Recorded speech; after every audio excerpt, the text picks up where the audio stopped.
To je tako moćno djelovalo na me da sam ja momentalno prestao pušiti travu. Nakon više od 15 godina.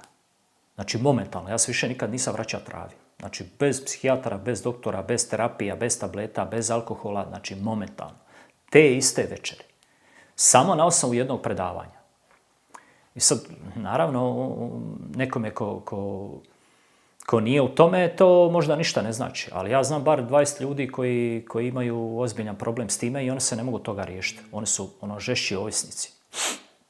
I ja znam da oni razmišljaju o tome da nikad neće prestati, jer i ne mogu prestati sada. Nije to tek tako. I eventualno ako prestanu, onda moraju to zamijeniti sa nečim. Ili tablete, ili alkohol, ili neka druga droga.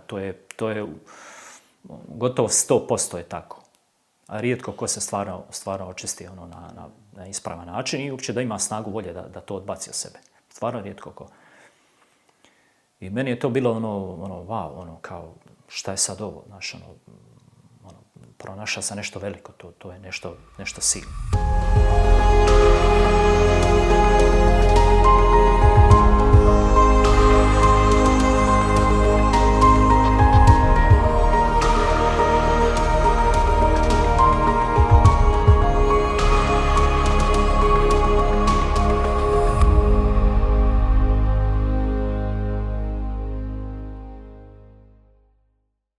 Djetinjstvo. Kao djetinjstvo je bilo pa relativno ok. Ja sam odrastao na selu i nema se tu puno što zaraditi, ali znali smo se mi zabaviti i nama je djetinjstvo zapravo bilo dosta ok ili dosta sretno. Međutim, ta situacija po doma je bila dosta iskrivljena ili iščašena jer je star je dosta pio. On je dosta cuga i iako ja nemam što njemu za zamjeriti danas, ja to razumijem. Međutim, to je okruženje u kojem sam ja odrastao i bilo je tu dosta agresije, dosta nasilja, što te i kasnije onda i oblikuje na jedan način.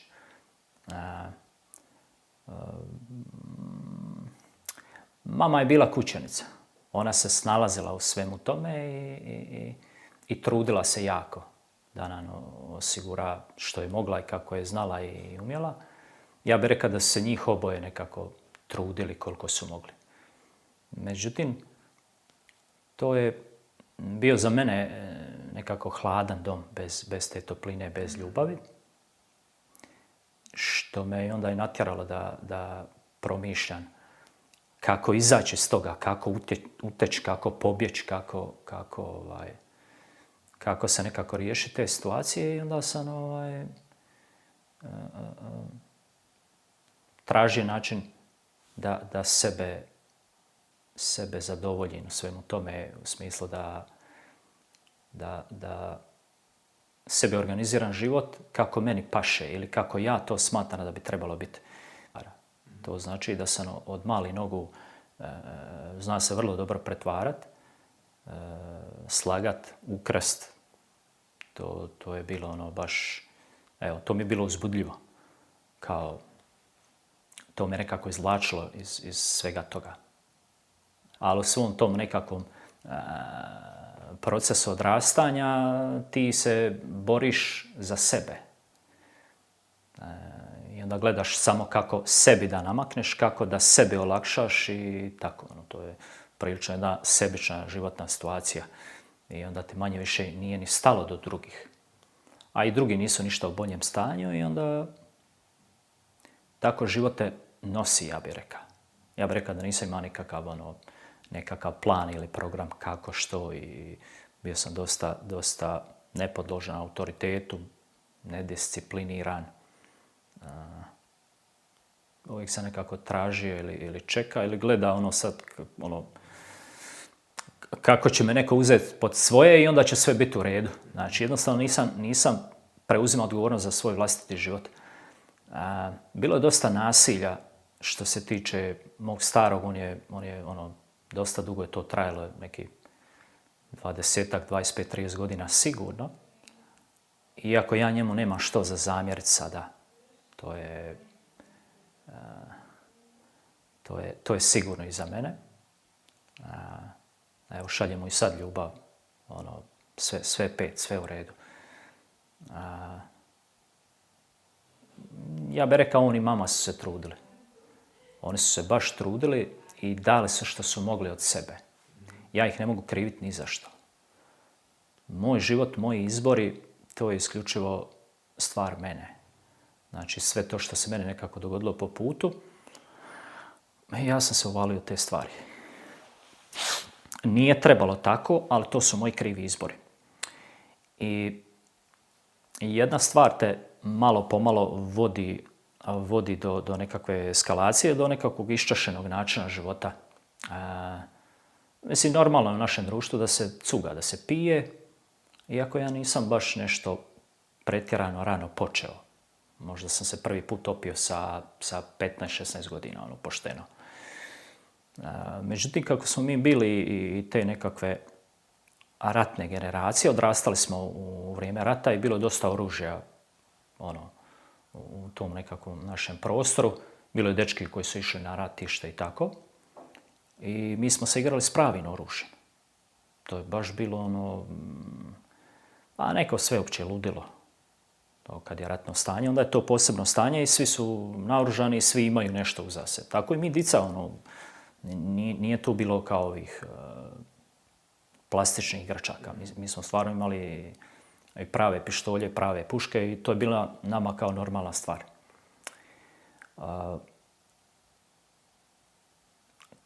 Kasnije, ja sam dosta rano i kasno krenuo sa nekakvom zloupotrebom opijata i sa nekakvim drogiranjem.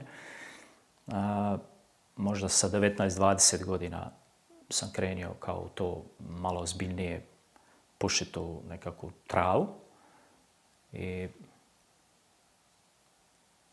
cugat i kao, to mi je bilo isto kao normalna stvar.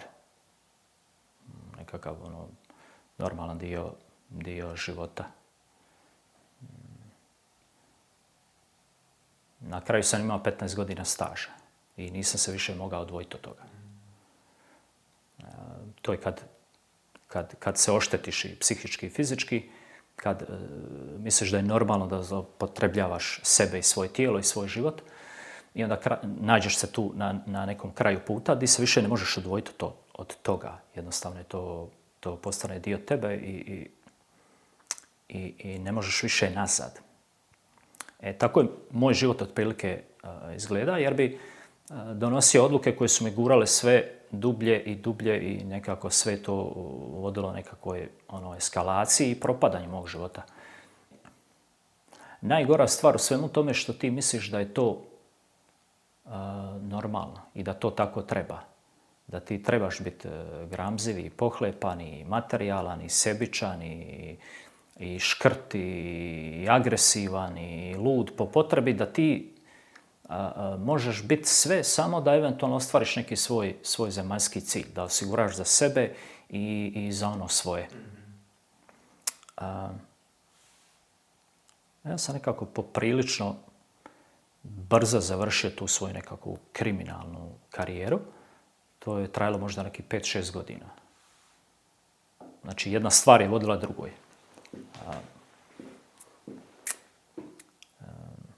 Upasan u nekakvu ekipu s nekakvim ljudima gdje je sve bilo vrlo brzo dostupno. Odjednom više nije to trava, nego je to kokain, pa ima tu i oružja, pa ima i šverca, pa ima i krivotvorenja, pa ima i planiranja, da kažem, atentata. Znači, to je bila jedna ozbiljnija priča, zapravo kao organizirani kriminal. I sad ne bih ja rekao da sam bio neka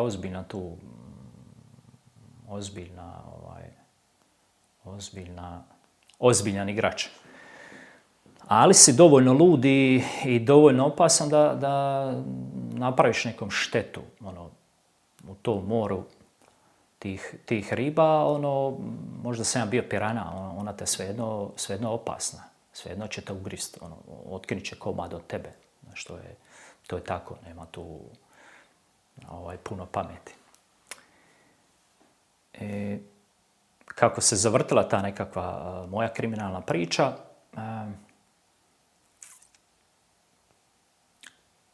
novac je u jednom trenutku došao, ali kako je došao, tako je i otišao. I onda tražiš način kako da to nadoknadiš i onda riskiraš i ideš dublje u to. I onda je to sve kulminiralo sa oružanom pljačkom, sa razbojništvom jedne banke. Pa što da kažem, u tom trenutku bio sam spreman ići do kraja. Ali sam bio na jednoj razini sebe svjestan da me čeka sudbina ili ću završiti 2 metra pod zemljom ili dugogodišnja robija. Doveo sam se do tog stanja da više nisam vidio puta, odnosno da nisam mogao nazad u neki normalan život, a naprijed mi je bilo samo to, kao samo očita propast. I sad se ti više ne možeš izvući iz toga. Znači, to je baš jedno užasno stanje. Ja bih rekao, to je pakao. To je osobni pakao kojeg svaki čovjek nosi u sebi kad krene baš tako tim očitim putem u propast. Jer to je očito, to svima je jasno da ti više nisi svoj i da propadaš. I zbog tog dijela sam završio u zatvoru. Dobili smo neku minimalnu kaznu i rekao bi da smo se čak i relativno dobro i prošli. Bili smo ja i jedan prijatelj u tome. Znači, odrbio sam 2 godine i 7 mjeseci. I ok, to je bilo još i nekako čisto ok životno razdoblje, jer te postavi u određeni okvir gdje si ti prisiljen da funkcioniraš pod određenom disciplinom i redom i da se dovedeš u red na silu. Niko te više ništa ne pita, sloboda ti je oduzeta i to je to. Međutim, pravi, ja bih rekao, ispit nekakav životni je došao nakon zatvora, jer gdje sam ja vrlo brzo shvatio da se ja ne mogu tek tako vratiti u neki normalan život, iako sam pokušavao to. Trudio sam se jedno vrijeme, ali nije išlo. Znači, opet malo travica, opet malo alkohola, malo s ekipom. Nisam ulazio u nikakve kriminalne vode, tamo se nisam vraćao jer sam shvatio izgubit ću glavu, to je bilo sigurno. Ali što sa svojim životom? Kako dalje i kako sad sebe vratiti da nekako normalno funkcioniraš i da imaš nekakav normalan i smišljen život? Jednostavno nisam imao ideju. I onda malo pomalo, onda depresija, onda jednostavno bolest, obolio sam nekako i psihički, fizički, opet sam se doveo do te neke razine da sam jednostavno više nisam mogao sebi pomoći. Znači, baš me život polomio, katastrofa. Jednostavno nisam mogao vjerovati do čega sam se doveo. I to je bio period, da, stari se onda razbolio.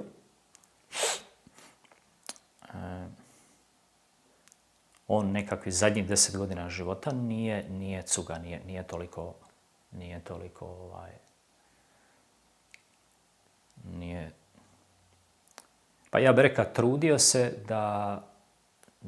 da popravi taj nekakav svoj promašeni život, jer mi smo zapravo, ja bi to tako rekao, moja obitelj je zapravo uništena tim krivim načinom života i tom nekakvom našom sebičnošću, jednostavno krivim postavkama.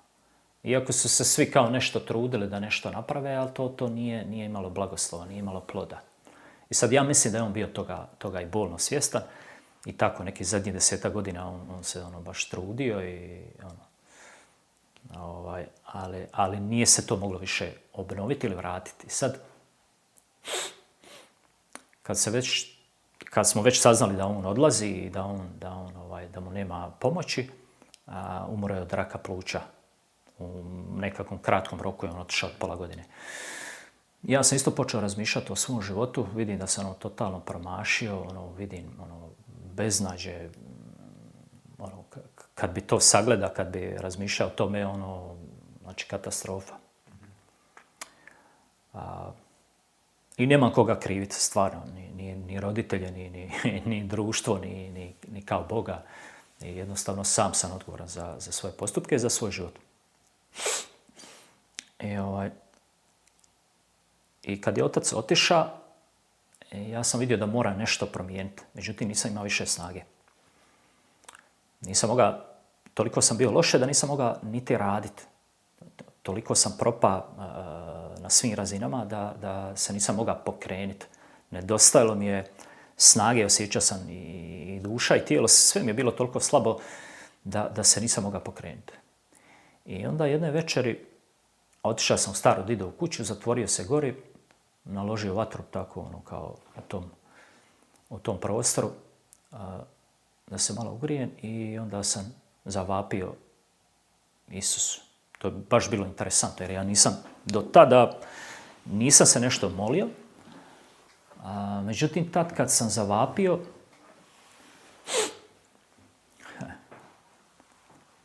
nešto se tu dogodilo. Nešto. Ja bih rekao da je to bio iskreni vapaj mene. I danas ja znam da je on mene čuo. Ali sad kako je on mene čuo, to je onda još interesantnija stvar, jer to je razlog zašto dajem svjedočanstvo i zašto sam uopće danas tu. Inače bi moj život drugačije završio. Znači, stari je otišao i tako, ostao sam ja i mama doma. Srednji brat je radio. Sestra se udala, stari brat je isto otišao. Znači, manje više nas dva ili nas dvoje po doma. I ja sjedim u kući i gledam, ja mislim da je bila TV Jadran ili tako nešto, i gledam jedan intervju na TV-u i vidim jednog čovjeka kao on priča nešto o posljednjim danima, a ja sam imao nekako živu ideju o tome da svijet ide svom kraju, jer je sve eskaliralo do te mjere da nema tu puno pomoći. Jer gledajući sebe, gledajući ljude oko sebe,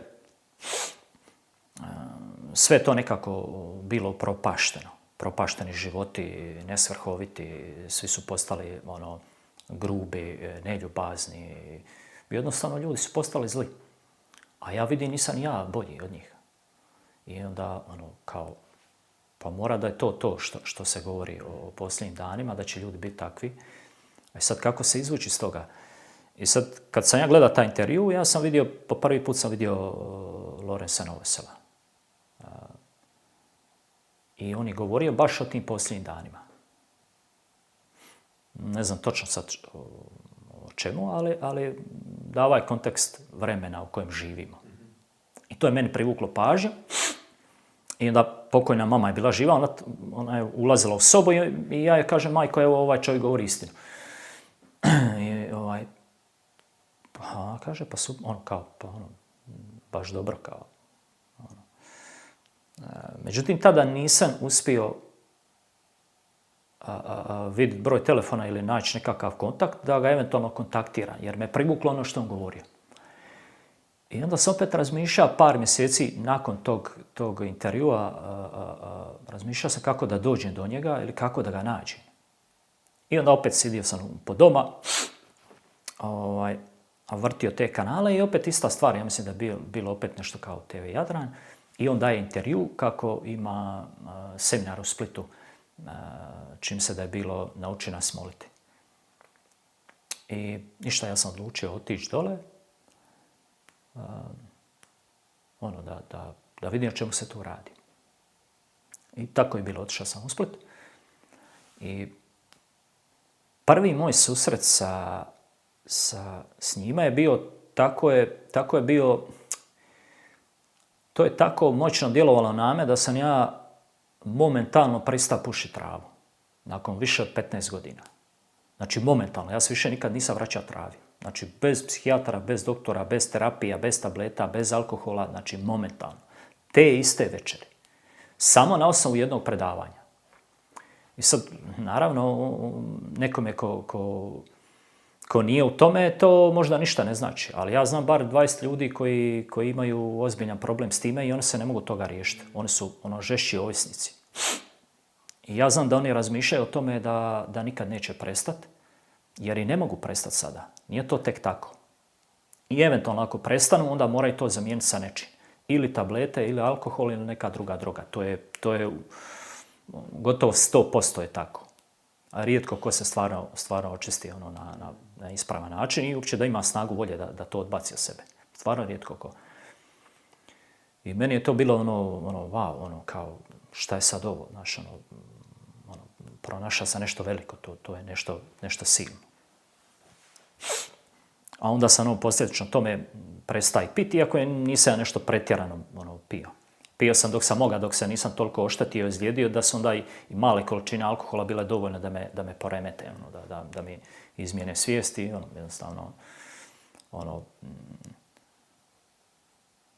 dovedu te jedno stanje katastrofe, postaneš zapravo klošar. Znaš, ja bih rekao to tako, postao sam bio kao seoski klošar, koji se ne može pomoći, priča priče okolo, kao. I sad kad sam već treo njega i onda prestao sam se drogirat, prestao sam pit, prestao sam pušiti cigarete.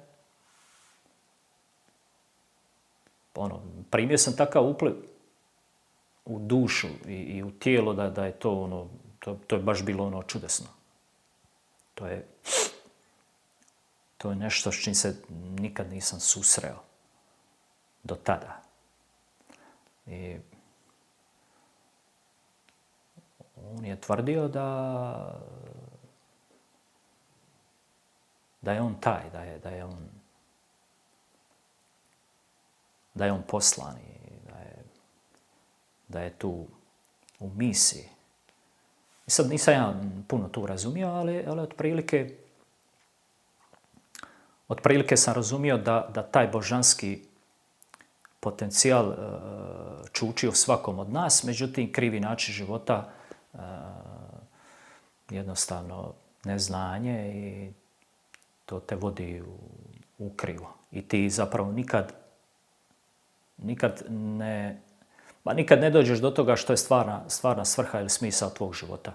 Ili ima to neku plemenitiju i pametniju svrhu ili je to samo tako ti si tu pa kao nešto činiš, nešto radiš, snalaziš se po putu i to je to.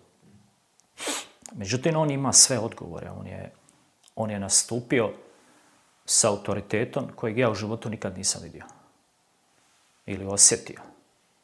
Jer ja sam sreo u zatvoru, puno ti nekih mangupa, ali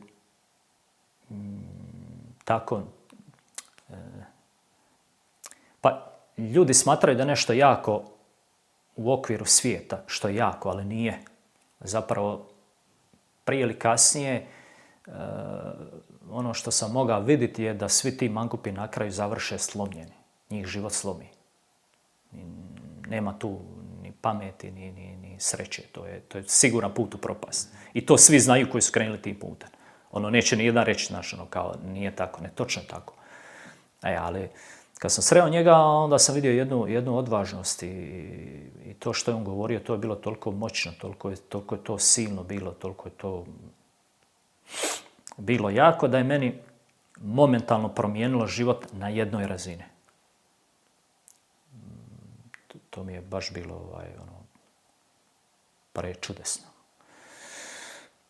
I onda bih rekao da sam ima još iza toga sigurno više godina nekakvog mog kao kršćanskog lutanja, gdje sam ja mislio da sam se stvarno predao Isusu, ali zapravo to više bila religija, kako i danas vidimo po crkvama. Ali jedna stvar, se nije promijenila. Što se tiče apostola, on je i dalje to što je i dalje tvrdi isto, samo više, dublje, dalje, jače i tako.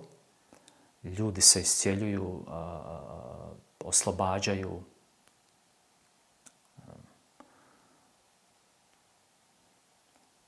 Mislim, on tvrdi za sebe da je sin Božji.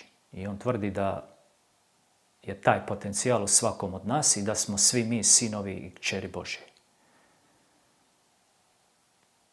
Jer to je zakon i to piše u Svetom pismu, međutim gotovo niko to ne živi pa se to i ne očituje u svijetu, nego se očituje nešto drugo. I to mi svi možemo vidjeti, koji je i ti malo pošten.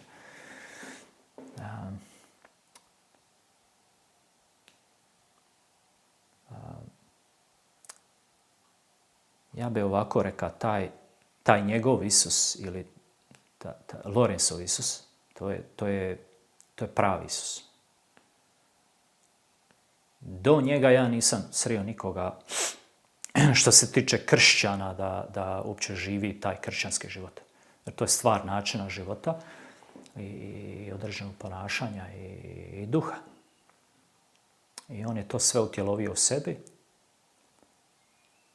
i to je ono što radi promjenu. I to sam ja i osjetio na sebi. I sad, kad bi se osvrnuo, kad bi sagledao taj nekakav svoj prosječni mali život, ja bi bez toga sigurno propao. Znači, to je 100%. Znači, to nema 0,1% da bi ja pronašao pravi životni put. I onda blago mene ako ja ustrajem na ovom putu, ako je on nas svih poziva.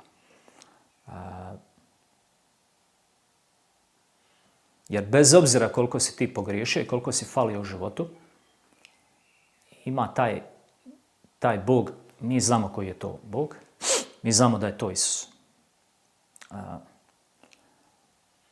On se mene objavio kao Bog novih početaka. I on je meni da drugu priliku za bolji i kvalitetniji život. I onda daje mi snagu da se mijenjam na tom svjetlu i da se razvijam. Ja znam da toga gotovo da nema u svijetu. Nema zato što nema takvih kao što je Lorenz. Nema živih kršćana koji se ne boje nikog i ničeg i ne boje se svima reći sve u lice. I to iz ljubavi.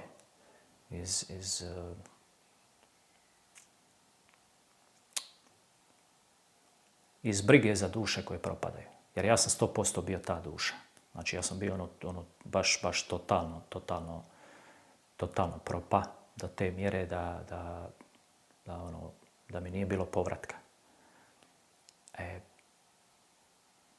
To je taj Isus. Jer on je došao zbog ovakvih ko ja. I sad moja namjera i što se tiče i ovog nekakvog mog svjedočanstva, da ljudi koji su na tom putu propasti,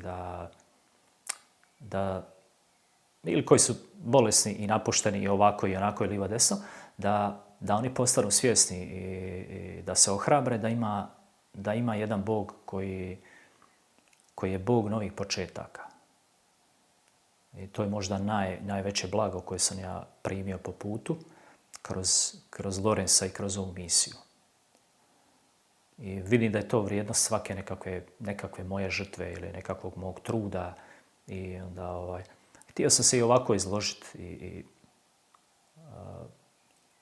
dati nekakvo svjedočanstvo da uzvratim bar malo za ono sve što sam po putu primio. Jer to je red i to je ispravno. Jer ljudima treba ta poruka.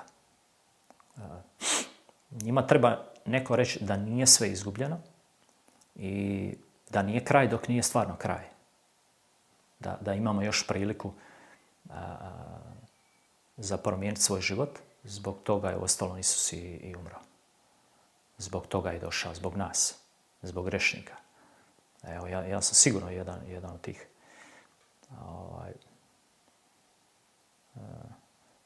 Znaš, najzanimljivija stvar mi je od svega, baš sam razmišljao i u svezi ovog intervjua i tako i ove natuknice neke i ove stvari. Kao kad bi ja sagledao sad svoj život, ja bi sve promijenio. Ali ne mogu. Znači, to se već dogodilo. Međutim, mene Isus oslobodio do te mjere da ja više nemam težinu onog što sam napravio. Ne da ja to nisam napravio, ne da se ja ne kajem, meni je žao zbog toga svega što sam ja radio, ali ja nemam tu težinu više. Mislim, jesam li opljačkao banku? Jesam. Nije bio niko drugi nego ja, glavom i bradom. I sad, ljudi imaju razne ideje, kao, oni misle da tebe to prati ili ti to nosiš ko vriću. Ja to ne nosim. Ja to uopće ne nosim. Ja nisam više ta osoba. Možda nosi nešto drugo, ali to ne. To mi je on uzeo. Ja znam da mi je to uzeo. I to je interesantno. Jer to bi trebalo biti tako. Jer puno je ljudi koji se osvrćaju i gledaju iza sebe. I sad kao primili su Isusa u svoj život, ali i dalje taj stari život, te stare traume, ti stari obrasci ponašanja, bla, bla, bla. I dalje oni to vuku za sobom. Ja ne zamjerim svojim roditeljima ništa.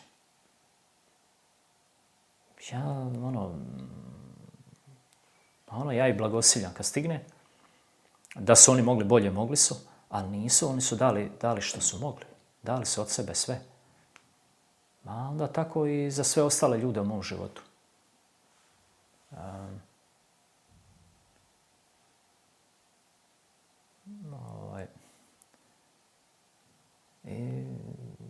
Ja želim biti sretan, zapravo.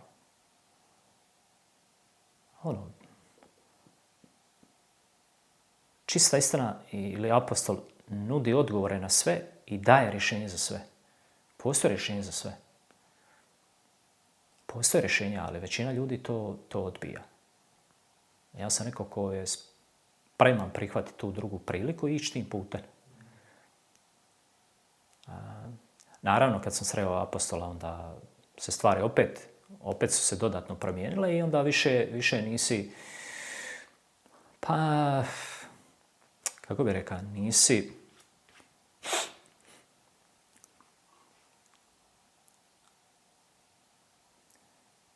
više poželjen u tom društvenom okviru gdje si ti bio neki seoski klošar koji opljačka neku banku i sad te ljudi relativno poštuju ili cijene jer si, jer si budaletina. Znaš, pa eto, ajde, neka i te naše budale. Međutim, kad sam sreo apostola opet kao dolazi do promjene, onda sam vidio da mora napustiti taj životni okvir i taj način života i okrenuti leđa svemu tome i ići dalje. Misija je meni dala jedan drugi životni okvir. Ja mislim da se zato isplati boriti. Da je to prava stvar i da to može pomoći svakom. Znači svakom ljudskom biću, bez obzira koliko daleko je on propao i koliko se njemu čini da je njegova situacija nemoguća. Znači 100%, jer to je taj naš Isus. Jer njemu je sve moguće. Tako da moj poziv ili moja poruka je